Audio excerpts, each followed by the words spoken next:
There seemed to be a rather extraordinary collection of people which you wouldn't sort of associate with a professor of physics, really.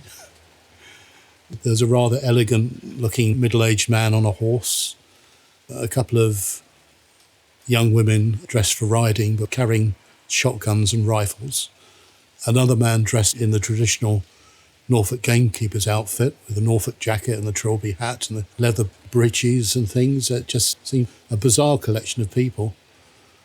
And there is Einstein in his typically rather scruffy appearance with his hair all flying in the wind and some old pullover on but a pair of baggy trousers standing in the middle of a field in North Norfolk.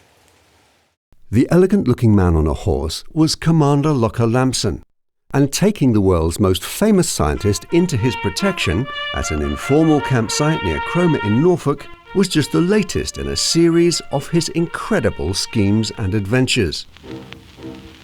Come falling and follow the bugle, he stepped to the roll of the drum. Tramp, tramp, out the hoofbeats of horses, and the tread of the troops as they come. So back now to tent and to billet, the battle is over and won, and the rest comes to wounded and brave. Shout hurrah for the victory won. Oliver Stillingfleet Locker-Lampson, to give him his full name, was probably one of the most extraordinary politicians of the 20th century that no one's ever heard of. If you look at the biographies of the sort of leading politicians of the pre-war period, particularly Winston Churchill, but also people like Lloyd George and Austen Chamberlain and Neville Chamberlain, you'll find references to Locker-Lampson in the footnotes and in the index. He seemed to have been a bit part player in other great men's lives. There's barely a year went by when he wasn't involved in some sort of political intrigue. There was a long family history of service with the Navy.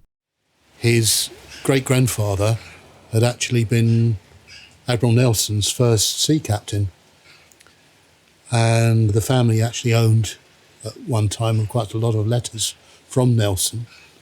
His grandfather had also worked at the Admiralty, and there just seems to have been a tradition of the Navy. Oliver was born in 1880, the younger son of Hannah Jane Lampson and the poet Frederick Locker. His father was rather out of line with the kind of military and naval side. He was more of an artistic sort of person. He suffered from quite a lot of ill health and was quite sensitive to colds and so on. And he was rather fastidious. It's said that when he had a job working at the Admiralty, he used to wear white gloves so he didn't get ink on his hands, because he was that fastidious. But he seems to have loved writing poetry, and he seems to, although he came from a fairly wealthy upper middle class background, he seemed to have had the knack of sort of marrying into even wealthier families, which gave him the opportunity to indulge his hobbies and not actually have to sort of dirty his hands by working. What we might now call networking was a long-standing characteristic of the family. They enjoyed making a wide range of seemingly unlikely connections. As a young boy, Oliver could remember sitting on Alfred Lord Tennyson's knee. Locker-Lampson just had a gift for friendship. As a child, he'd met Tennyson and Robert Louis Stevenson and all these famous great literary figures of the Victorian age, because his father was an established poet and he was a friend of all these people. And then going back further into his ancestry, his great-grandfather, Captain William Locker, was a great friend of Horatio Nelson, the great Norfolk admiral and hero. And even further back, one of his great-great-grandfathers was a friend of George Washington in the early Republic in America, and another one was a friend of Samuel Johnson, the great compiler of the English Dictionary.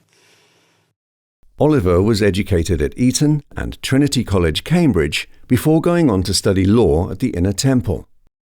Although called to the bar in 1907, he worked instead as a journalist, before standing for election as an MP in 1910, winning the seat in the Ramsey division in Huntingdonshire as a Conservative Unionist. But a year later, Locker-Lampson made a reckless mistake that could easily have finished his political career. The man who saved him from this near disaster earned his undying loyalty.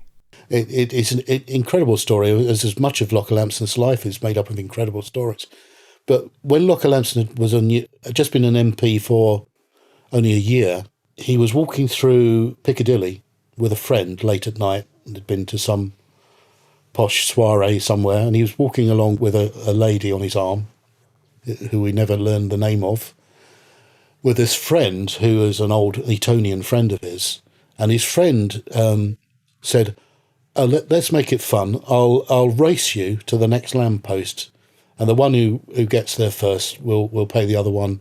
The one who doesn't get there first will pay the other one a guinea." And he was sufficiently drunk to take up this challenge. So in top hat and tails, he head off down the road, but his friend didn't run after him. He just stood there and shouted to the policeman, "He's got my watch. He's stolen my watch." So the policeman arrested Locker-Lampson. Of course, they found this man's golden watch in his pocket with his name engraved on it. And then his friend came up and said, "Oh, don't, it's all right, officer, it's just a hoax." And the officer sort of saw two toffs and thought, "Well, be on your way, gentlemen, please go home and don't cause no more public nuisance." But his friend then decided to conduct an imaginary orchestra with his walking stick and knocked various people's hats off. So you can imagine, they were two young drunk toffs out in Piccadilly, and so the police officer arrested them, and they spent the night in the cells and were hauled before the magistrate in the morning. Now Locker-Lampson was terrified because he realised this got into the press. It's the end of his political career. It's not like what you can do get away with today if you're an MP. He just that would have ended his career. But he was very fortunate in that the Home Secretary at the time was Winston Churchill. And Winston Churchill, an incredibly clever man, and he was a member of the Liberal Party at that time, and Locker-Lampson was a Tory backbencher. And he thought, I can use this to my advantage. I can get a Tory backbencher to be my friend and acolyte for life. So as the Home Secretary, he stood up in the House and said there'd been this unfortunate incident, and the honourable member Oliver Locker-Lampson was completely the innocent victim of a hoax and was not culpable at all. It was a wrongful arrest. And he never appeared before a magistrate, never had to pay any fine because he'd been bailed out by the Home Secretary, Winston Churchill. And Winston Churchill then had him. He had him for the rest of his life as he was his he was his willing slave because he'd saved his career. In 1914, World War I erupted, and Locker-Lampson, as ever, had his own ideas about the contributions that he could make to the war effort.